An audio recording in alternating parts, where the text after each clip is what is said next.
Good evening everyone. Judiciary mission success JMS law classes में आप सभी का स्वागत है।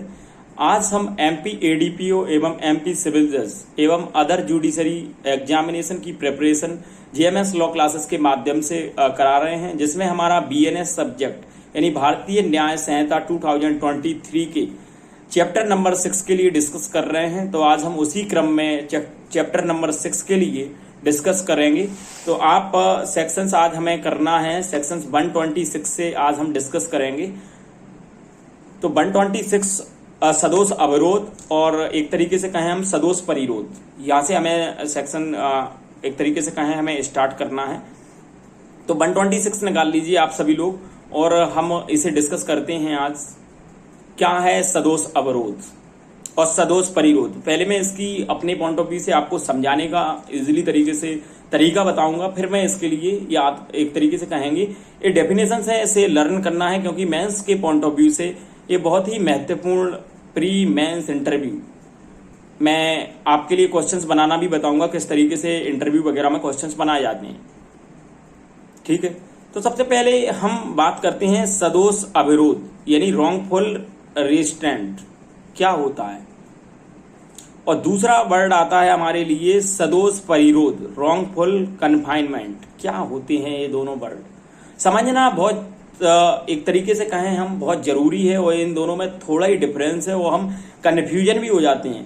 अभी मैं आपके लिए एक बात बता दूं कि एक तरीके से जो हमारी बीएनएस नहीं आई थी, उससे पहले मैं आईपीसी की बात करूं तो सारे सेक्शंस के लिए पनिशमेंट अलग से दी जाती थी। जैसे पहले मैं बात करूं, धारा 141 आपने देखा होगा सदोष अवरोध के लिए थी, और धारा 142 में क्या था, सदोष अवरोध के लिए दंड था। लेकिन अब क्या हुआ है, इसकी जो दंड की जो पनिशमेंट है, हम कहें भारतीय न्याय संहिता 2023 के जितने भी सेक्शंस हम पढ़ रहे हैं, तो सबकी पनिशमेंट सब सेक्शंस वाइज देखने के लिए मिल रही है। और एफआईआर का हम पॉइंट ऑफ व्यू देखें यदि प्रैक्टिकल पॉइंट ऑफ व्यू में, तो हमारी जो एफआईआर है वो भी प्रैक्टिकल सेक्शंस पे कट रही है, सब सेक्शंस 2।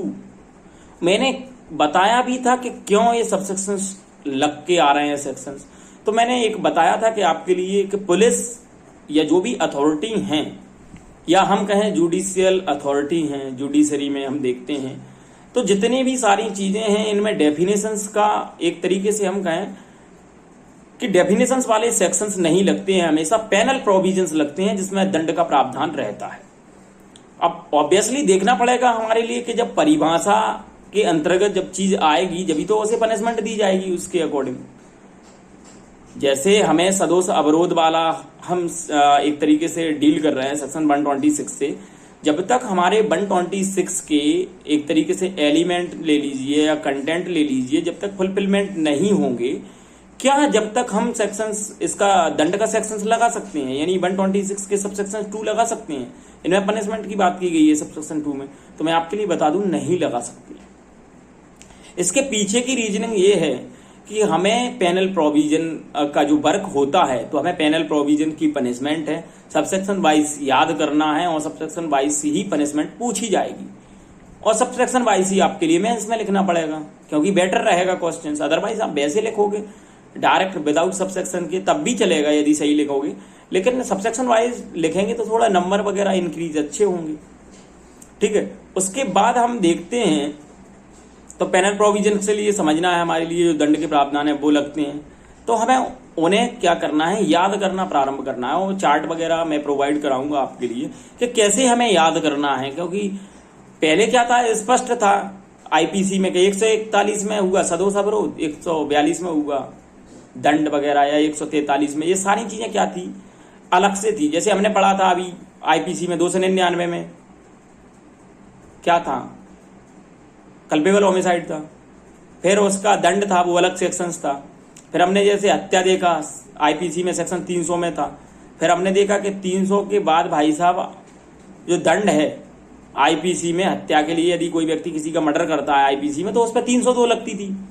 अब वहीं हम बात करें यदि बीएनएस की, भारतीय न्याय संहिता 2023 की, तो इसमें किसी ने यदि कल्पेबल होमिसाइड किया, आपराधिक मानव वध किया, तो उसके लिए सेक्शन 105 में दंड है।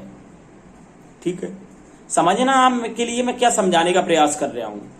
अब किसी ने यदि हत्या कर दी तो 101 लगा। 101 में अब हम बात करते हैं कि भाई हत्या कर दी तो पनिशमेंट किस सेक्शन में है, तो हमने देखा था पनिशमेंट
एक तरीके से हम देखें इसका एक्सेप्शंस 126 का एक्सेप्शंस क्या बात कर रहा है, तो हमें उसे डिस्कस करना है।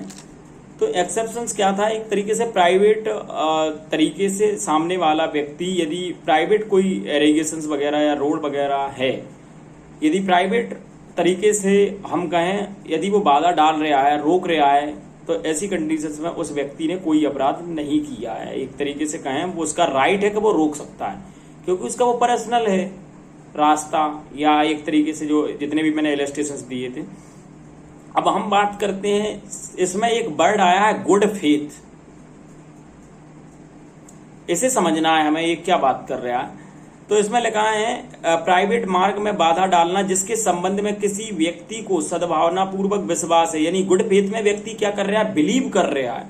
गुड फेथ क्या होती है, मैंने सेक्शन 2 के सबसेक्शन एक तरीके से कहा है, मैंने सेक्शन 2 के क्लॉज 11 में बताया था मैंने गुड फेथ, सम्यक सतर्कता, सम्यक सावधानी और विश्वास के साथ जो चीजें की जाती हैं वो गुड फेथ कहलाती हैं। तो हमें समझना है गुड फेथ, ठीक है, ये सारी चीजें इसमें आती हैं गुड फेथ के अंतर्गत। तो वहां यदि कोई व्यक्ति बाधा डाल रहा है लॉफुल तरीके से, उसका अधिकार है, तो ऐसी कंडीशंस में उस व्यक्ति ने कोई अपराध नहीं किया है।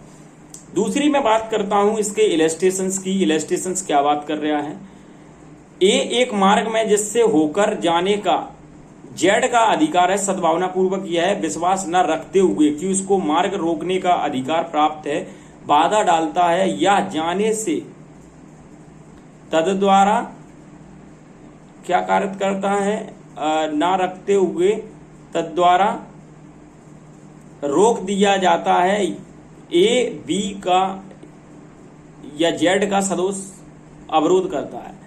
इस कंडीशंस में हम कहें कि ए एक व्यक्ति है और उसने क्या है, जेड नामक व्यक्ति के लिए रोक दिया है, तो ऐसी कंडीशंस में कहा जाएगा कि उसने सद्भावना पूर्वक यदि रोका है, तो ऐसी कंडीशंस में माना जाएगा कि उसने सदोष अवरोध का अपराध किया है। दूसरी मैं बात करूं सेक्शन 126 के सबसेक्शन 2 की, जिसमें पनिशमेंट की बात की गई है कि जो कोई किसी व्यक्ति का सदोष अवरोध करेगा वह सादा कारावास से जिसकी अवधि 1 मास तक की हो सकेगी या जुर्माने से जो 5,000 रुपए तक का हो सकेगा या दोनों से दंडित किया जाएगा। यदि कोई व्यक्ति सदोष अवरोध का अपराध करता है तो ऐसी कंडीशंस में सजा होगी किसी भी भांति के कारावास से जिसकी अवधि 1 मास तक की हो सकेगी, और फाइन कितना होगा, 5,000 रुपए तक का हो सकेगा या दोनों हो सकेगा। ठीक है, अब मैं बात करता हूं अपराध का वर्गीकरण, क्लासिफिकेशन ऑफ ऑफेंस की। धारा 126(2) के अधीन अपराध संज्ञेय जमानती है उस व्यक्ति द्वारा समनीय जो अवरुद्ध या परिरुद्ध किया गया है और कोई भी मजिस्ट्रेट द्वारा विचारणीय है। ठीक है, यदि प्लीज हमारी वीडियो यदि अच्छी लगे तो प्लीज हमारे चैनल को लाइक, शेयर एंड सब्सक्राइब जरूर करें। Thank you everyone. तो सेक्शन 127 में हमने देखा कि सदोष अवरोध होता क्या है, कि जो कोई किसी व्यक्ति का इस प्रकार सदोष अवरोध करता है कि उस व्यक्ति को निश्चित परिसीमा से परे जाने से निवारित कर दे, वह उस व्यक्ति का सदोष परिरोध करता है कहा जाता है। सदोष परिरोध का मतलब होता है कि व्यक्ति एक तरीके से सदोष अवरोधी तो कर रहा है, रोक रहा है, लेकिन कैसे रोक रहा है, वो किसी व्यक्ति के लिए निश्चित परिसीमा से परे जाने से निवारित कर दे।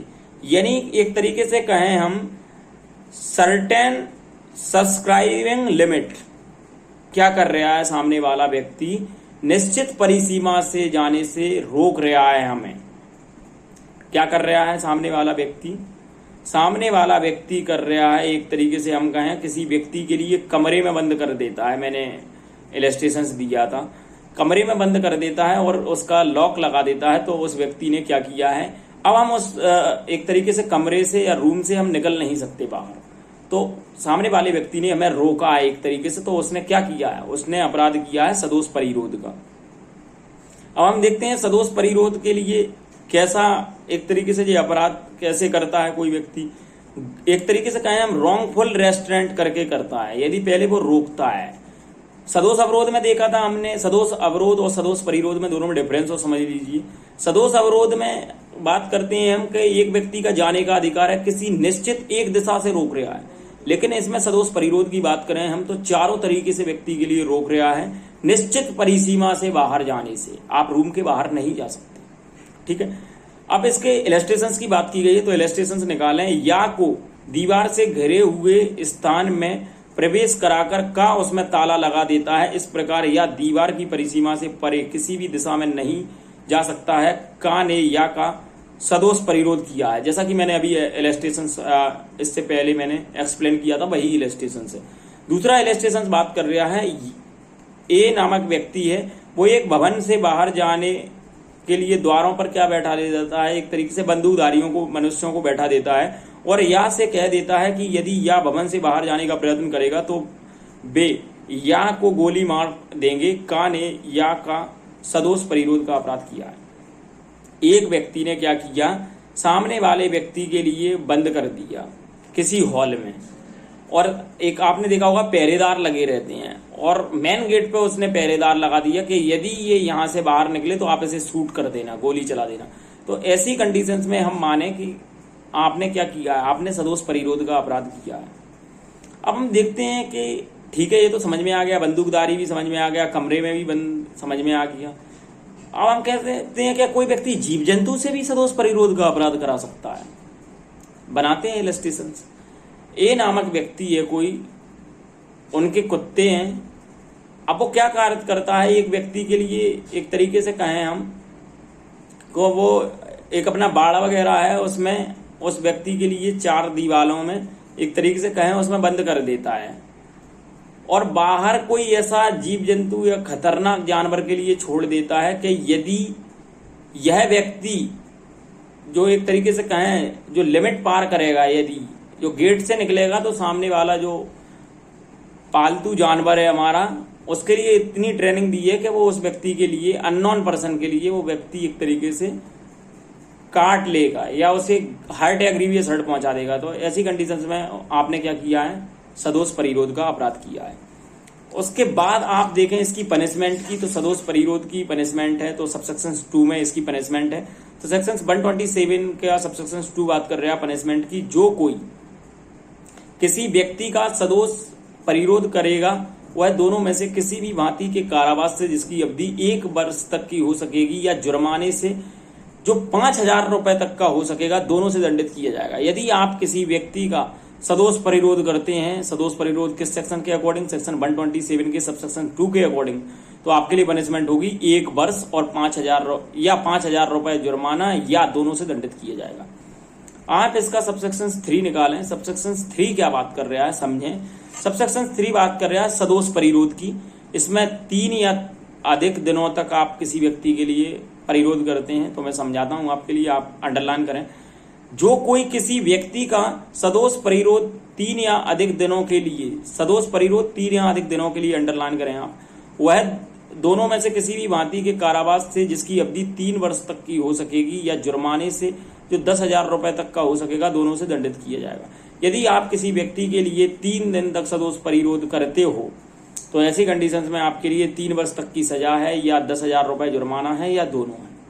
उसके बाद मैं बात करता हूं, एक तरीके से देखें सेक्शन 127 का सबसेक्शन 4। 127 का सबसेक्शन 4 क्या बात कर रहा है, इसमें बताया गया है सदोष परिरोध 10 और मोर पर्सन, एक तरीके से कहें हम 10 डेज की बात कर रहे हैं। इसमें सदोष परिरोध 10 या अधिक दिनों के लिए, सबसेक्शन 3 में था 3 या अधिक दिनों के लिए, सबसेक्शन 4 में थोड़ी सजा बढ़ जाएगी क्योंकि इसमें 10 या अधिक दिनों तक के लिए कर रहा है कोई व्यक्ति।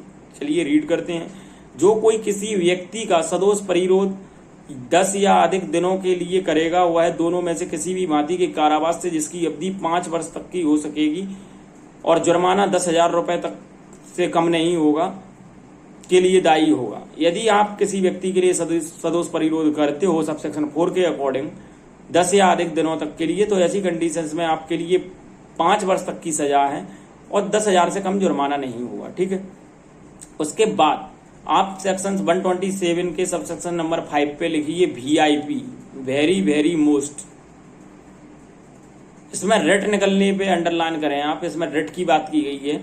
जो कोई यह जानते हुए किसी व्यक्ति को सदोष परिरोध में रखेगा कि उस व्यक्ति को छोड़ने के लिए रेट सम्यक रूप से निकल चुकी है, वह किसी अवधि के उस कारावास जिससे कि वह इस अध्याय की किसी अन्य धारा के अधीन दंडनीय हो के अतिरिक्त दोनों में से किसी भी भांति के कारावास से जिसकी अवधि 2 वर्ष तक की हो सकेगी दंडित किया जाएगा और जुर्माने के लिए भी दंडनीय होगा।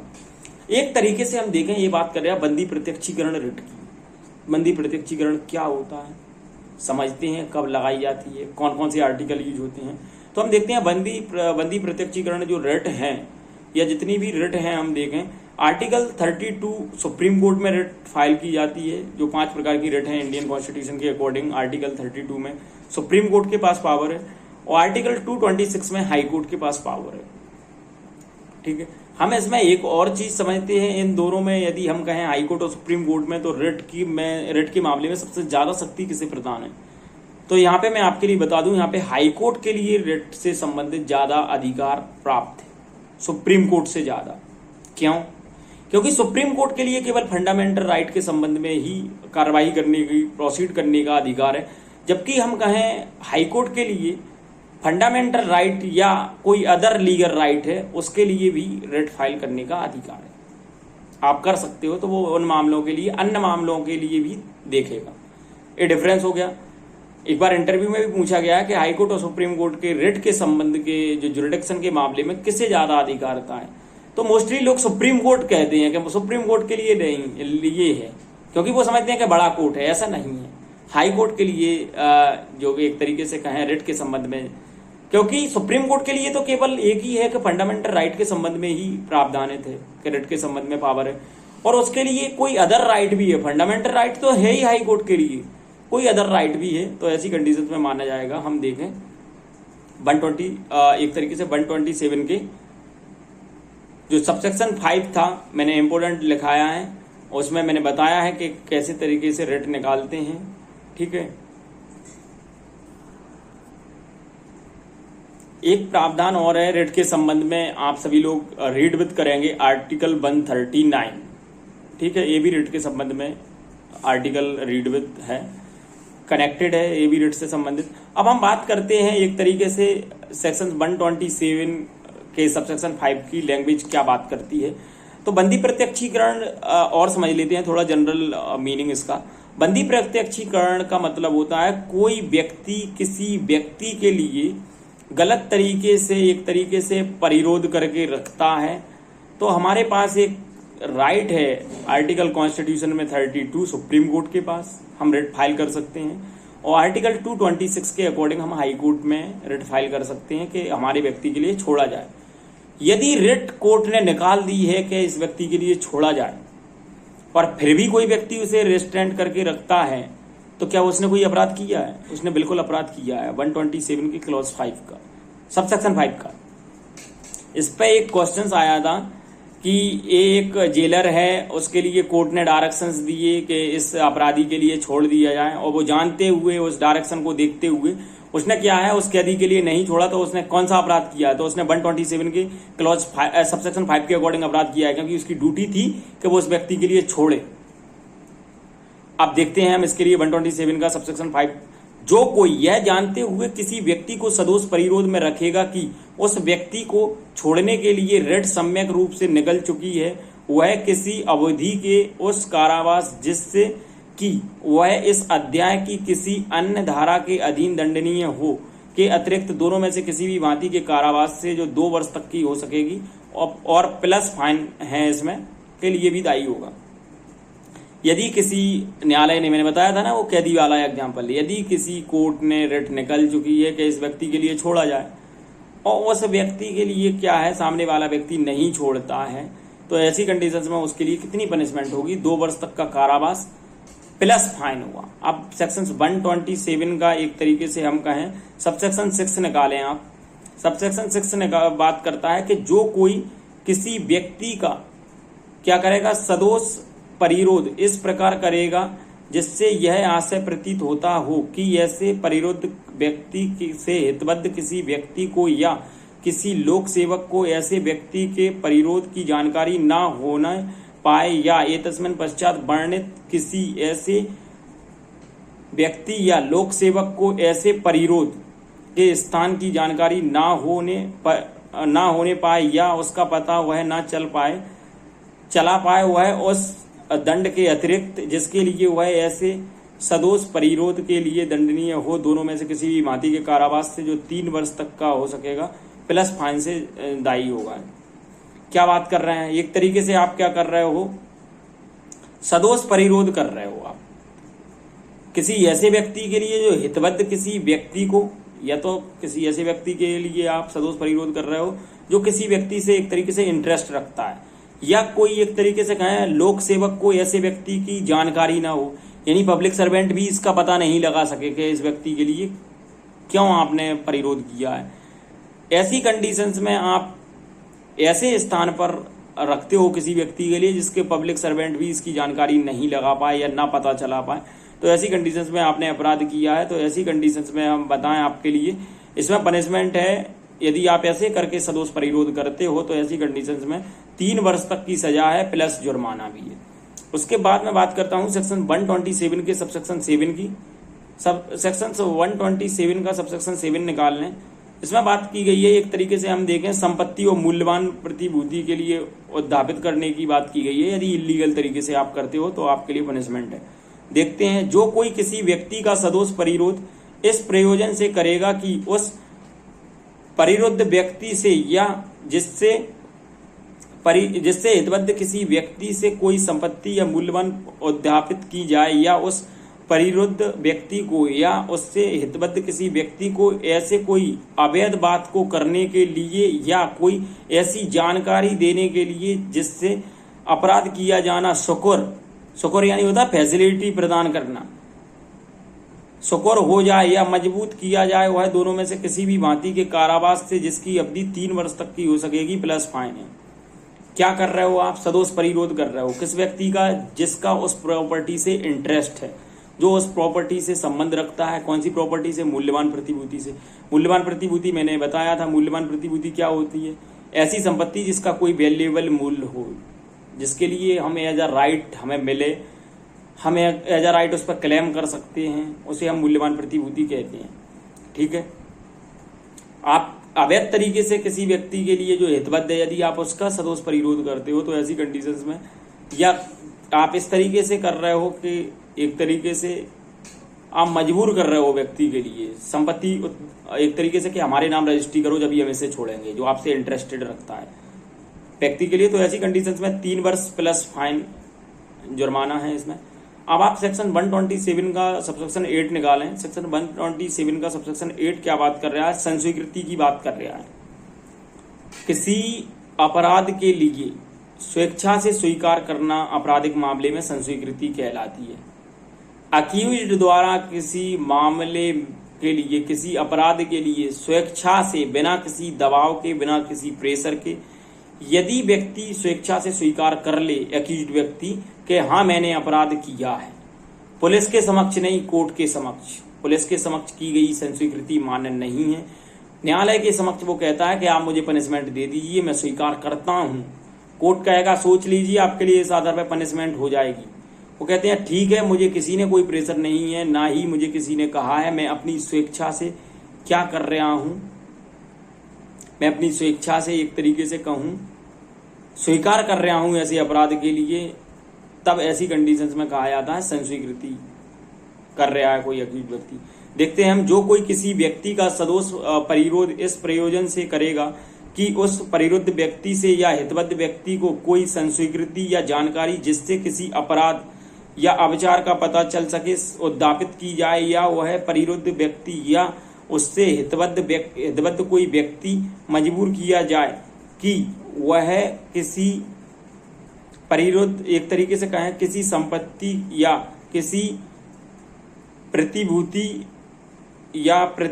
के लिए प्रत्यावर्तित कराने के लिए, या किसी दावे या किसी मांग की तुष्टि करे, या कोई ऐसी जानकारी दे जिससे किसी संपत्ति या किसी मूल्यवान प्रतिभूति का प्रत्यावर्तन कराया जा सके, वह दोनों में से किसी भी भांति के कारावास से जिसकी अवधि 3 वर्ष प्लस फाइन है जुर्माना। क्या बात कर रहा है, यदि आप ऐसी कंडीशंस में सदोष परिरोध वाले व्यक्ति के लिए यदि आप संस्वीकृति की जानकारी है, यदि हम कहें एक तरीके से आप किसी व्यक्ति के लिए उद्धापित करते हो या मूल्यवान प्रतिभूति के लिए, और ऐसी कंडीशंस में आप किसी व्यक्ति के लिए परिरुद्ध करते हो, तो ऐसी कंडीशंस में या कोई संपत्ति या मूल्यवान प्रतिभूति के लिए आप कह रहे हैं कि हमारे फेवर में कराओ, एक्स्ट्रा एक तरीके से कहें हम प्रत्यावर्तित कराओ सामने वाले व्यक्ति, तो ऐसी कंडीशंस में सामने वाले व्यक्ति के लिए 3 वर्ष तक का कारावास प्लस फाइन है। दूसरी हम बात करते हैं अपराध का वर्गीकरण। अपराध का वर्गीकरण की बात करते हैं, सेक्शंस, इसमें सारे सेक्शंस सबसेक्शंस के लिए डिवाइड किया गया है, तो समझना। सेक्शन 127 के सबसेक्शन 2 की बात कर रहे हैं। अपराध कैसा होगा? संज्ञेय होगा, जमानती होगा, उस व्यक्ति द्वारा समनीय जो अवरुद्ध परिरुद्ध किया गया है, कोई भी मजिस्ट्रेट द्वारा इसका विचारण किया जा सकता है। अब 127 के क्लॉज 3 के अकॉर्डिंग मैंने बताया था, इसमें तो बताया था दंड सदोष अवरोध के लिए, सदोष परिरोध के लिए, सॉरी। दूसरी हम बात करते थे सबसेक्शन 3 की बात, इसमें 3 या अधिक व्यक्तियों के लिए 3 या अधिक दिन तक के लिए आप सदोष परिरोध करते हो, तो ऐसी कंडीशंस में कौन इसका विचारण करेगा अपराध के लिए? तो संज्ञेय होगा, जमानती होगा, परिरुद्ध किसी व्यक्ति द्वारा किया जाएगा, समनीय होगा, और कोई भी मजिस्ट्रेट इसका विचारण कर सकता है। अब हम बात करते हैं सेक्शन 127 के क्लॉज 4 के अकॉर्डिंग, सबसेक्शन 4 के अकॉर्डिंग, जिसमें बताया गया था, आपने देखा था कि 10 दिन या अधिक दिन के लिए आप किसी व्यक्ति के लिए सदोष परिरोध करते हो, तो ऐसी कंडीशंस में कौन करेगा इसका अपराध के लिए? तो ऐसा अपराध कैसा होगा? संज्ञेय होगा, अजमानती होगा, परिरुद्ध होगा, व्यक्ति द्वारा समनीय होगा, और जेएमएफसी द्वारा क्या होगा? इसका ट्रायल होगा, जुडिशियली मजिस्ट्रेट फर्स्ट क्लास के द्वारा। अब हम बात करते हैं 127 का सबसेक्शन 5, इसमें रिट वगैरह निकल चुकी है, तब कौन करेगा इसके लिए अपराध? कैसा होगा? संज्ञेय होगा, जमानती होगा, असमनीय होगा, और प्रथम वर्ग न्यायिक मजिस्ट्रेट द्वारा विचारणीय होगा। अब हम बात करते हैं सेक्शन 127 के क्लॉज 6 के अकॉर्डिंग, यदि आप परिरोध करते हो, पब्लिक सर्वेंट इसका पता नहीं लगा सके कोई व्यक्ति का, तो ऐसी कंडीशंस में हम कहें सबसेक्शन 6 के अकॉर्डिंग अपराध कैसा होगा? संज्ञेय होगा, जमानती होगा, परिरुद्ध व्यक्ति द्वारा और समनीय होगा, और जेएमएफसी द्वारा इसका विचारण किया जाएगा। अब हम बात करते हैं सेक्शन 127 और 128, इन दोनों के लिए एक ही है। 127 में हम संपत्ति के लिए प्रत्युत्तरित कर रहे हैं अवैध तरीके से, और दूसरा सबसेक्शन 8 बात कर रहा है 127 का, ये बात कर रहा है एक तरीके से संस्वीकृति करा रहे हो आप अपराध के लिए, और कुछ संपत्ति वगैरह एक तरीके से ले रहे हैं इलीगल तरीके से, तो ऐसी कंडीशंस में इसका ट्रायल कौन करेगा? 127 की क्लॉज 7 और क्लॉज 8 के अकॉर्डिंग। तो इसके अकॉर्डिंग अपराध का विचारण करेगा कौन? प्रथम वर्ग न्यायिक, यानी कोई भी मजिस्ट्रेट है, इसमें प्रथम वर्ग नहीं है, उसका विचारण करेगा। संज्ञेय अपराध होगा, जमानती होगा, यानी जमानत भी मिल जाएगी, असमनीय होगा, और कोई भी मजिस्ट्रेट द्वारा क्या किया जाएगा? इसका विचारण किया जाएगा। ठीक है, थैंक यू एवरीवन। यदि हमारी वीडियो जो एमपी एडीपीओ, एमपी सिविल जज एवं अदर जुडिशरी के पॉइंट ऑफ व्यू से JMS law classes, judiciary mission success द्वारा जो आपके लिए क्लासेस संचालित की जा रही हैं, यदि आपके लिए वीडियो अच्छी लगे तो प्लीज़ हमारे चैनल के लिए लाइक, सब्सक्राइब एंड शेयर जरूर करें। Thank you. जिससे क्या होगा, आपके लिए आने वाले सेशंस के आपके लिए सारे वीडियो हैं, वो सारी क्लासेस हैं, वो इजीली से मिल सकती हैं। Thank you everyone.